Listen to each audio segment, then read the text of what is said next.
Hello everyone, in this video we will be going to discuss about the topic Naxalism. Let's start with the introduction part. The Naxalism is a term used to define a violent activities on behalf of landless laborers and tribal groups against landlords and others by some individual and groups. So Naxalism जो word था वो violent activities को दर्शाता था on behalf of landless labourers, किनके खिलाफ? Landlords के, जो कि बड़े ज़मींदार होते थे।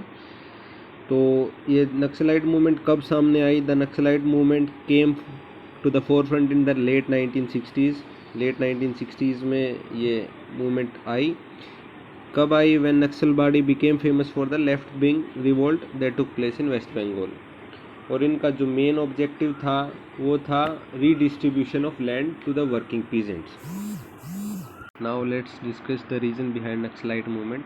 आखिर क्या वो कारण थे जिनकी वजह से Naxalite movement I? The first reason was tribal discontent. आदिवासी लोग इससे खुश नहीं थे। The forest conservation act 1980 deprives tribal who depends on forest produce for their living from even cutting a bark. एक फॉरेस्ट कंजर्वेशन एक्ट है जो 1980 में पास हुआ, जिसके तहत जो आदिवासी लोग थे उन पर रिस्ट्रिक्शन लगा दी गई थी। रिस्ट्रिक्शंस ये थी कि वो कुछ भी फॉरेस्ट प्रोडक्ट यूज़ नहीं कर सकते। ऐसा पॉसिबल ही नहीं था कि जो लोग सारा अपना खाना पीना फॉरेस्ट पे डिपेंड करते थे, अब उन पे रिस्ट्रिक्शन लगा दी गई थी। तो ये पहला रीज़न ये था कि वो इससे नाखुश थे। Second reason was easy targets. Such people who do not have any source of living are taken into naxalism by Maoist provide arms and ammunition and money to such people. तो जो ये आदिवासी लोग थे ये इजी टारगेट्स बनते थे, क्योंकि इनके पास खाने पीने का या मतलब कमाई का एक ही साधन था जो था फॉरेस्ट, और इन पे रिस्ट्रिक्शन लगा दी गई थी। तो इनके पास कोई और ऑप्शन बचता ही नहीं था कि नक्सल्स को ज्वाइन करने का। तो मोइस्ट जो लोग थे इनको आर्म्स और अम्यूनिशन प्रोवाइड करते थे और साथ के साथ मनी देते थे, जिनसे इनका घर चलता था। Third point is gaps in the socio economic system of the country. Government measuring its success on the basis of number of violent attacks rather than the development done in the Naxal areas। इस line के पीछे सिर्फ simple सा ये मतलब है कि जो सरकार है वो सिर्फ ना वायलेंट अटैक्स पे ध्यान देती है, ना कि बजाय डेवलपमेंट कराने में। So the fourth point was no follow up from the administration. It is seen that even after police takes a hold of the region, administration fails to provide essential services to the people of that region। So जो police थी अगर by chance in पे charge भी ले लेती थी इन areas पे, तो जो ऊपर की एडमिनिस्ट्रेशन थी वो उनको खाना, जो बेसिक एसेंशियल चीज़ें होती हैं, उनको प्रोवाइड करने में नाकामयाब रहती थी। The next reason behind this was confusion over tackling Naxalism as a social issue or a security threat. State government considering Naxalism as a central government's issue and thus are not taking any initiative to fight it।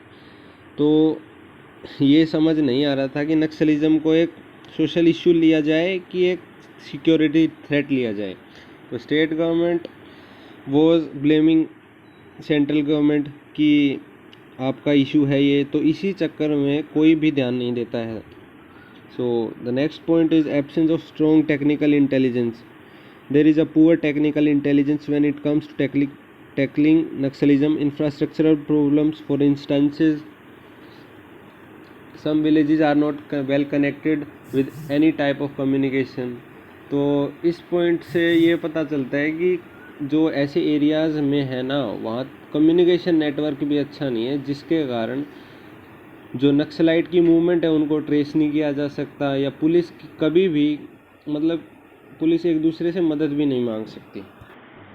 Now let's discuss about the effects of Naxalism और what are the outcomes of these activities. Decades of unrest in Naxal areas of Chhattisgarh, Odisha, Bihar, Andhra Pradesh, West Bengal, Madhya Pradesh, Uttar Pradesh, Maharashtra and Telangana. इस Naxalism activities के कारण इन areas में हमेशा तनाव की स्थिति बनी रहती है। Second is many police Naxal commoners died in the fights between Naxal and the government. जब भी कोई क्लैश होता है नक्सल्स के बीच और सरकार के बीच, इसमें पुलिस अफसर्स की जान की हानि होती है, नक्सली तो मरते ही मरते हो। इसके बीच आम आदमी को भी नुकसान पहुंचता है। Third, area affected by naxalism remain under developed due to clashes between naxals and the government. जो ये एरियाज़ हैं वो हमेशा अंडर डेवलप्ड ही रहते हैं। Now let's talk about the solution और the steps which we can take to resolve this issue. So the first one is good governance. The presence of Naxals in the country also reveals that the loopholes in the law and order of the country which has failed to curb the menace. Central government needs to implement a coherent national strategy to end Naxalism. Second is dialogue. Dialogue between the Naxal leaders and the government officials can be a way work out a solution. The government should initiate sincere dialogue with Naxalite. जो ये problem है ये बातचीत से सुलझाई जा सकती है। जो नक्सल लीडर्स हैं और गवर्नमेंट को मिलके इस मुद्दे को सुलझाना चाहिए। Third solution can be providing employment. Generating more employment and increase wages is important. Insecure livelihood and unemployment in the area have left the people with no option but to join the Naxalites. तो यही तो problem थी कि बेरोज़गार थे आदिवासी, तो अगर government can provide them employment तो ये अपने आप ही प्रॉब्लम सॉल्व हो जाएगी। The fourth point is rehabilitation and resettlement. Mining grounds, irrigation areas, industries in the area without any provision for the resettlement of the displaced people has only added to the woes of the poor. There is need to be more emphasize on rehabilitation of these affected population. तो जब भी मतलब कोई भी सरकार mining वगैरह projects लेती है या इंडस्ट्रीज़ को देती है तो जंगल कटते हैं। तो फॉरेस्ट के कटने के कारण इन आदिवासी लोग को डिस्प्लेस कर दिया जाता है और इनके बारे में सोचा नहीं जाता। तो अगर सरकार इनके बारे में सोच सके तो ये एक अच्छा सलूशन हो सकता है नक्सलिज्म को ख़त्म करने का। Here are the government measures to control Naxalism or the steps which are taken by government to prevent Naxalism. The first one is government is providing incentives to encourage Naxals to surrender and to return to the mainstream. Government incentives provide कर रही है नक्सली को कि आप surrender कर दो और यह बता रही है कि इन सब गतिविधियों में कुछ नहीं रखा है। The second is panchayat extension to scheduled area act PESA 1996 provide power to gram sabha to take decision on the use of natural resources in their villages।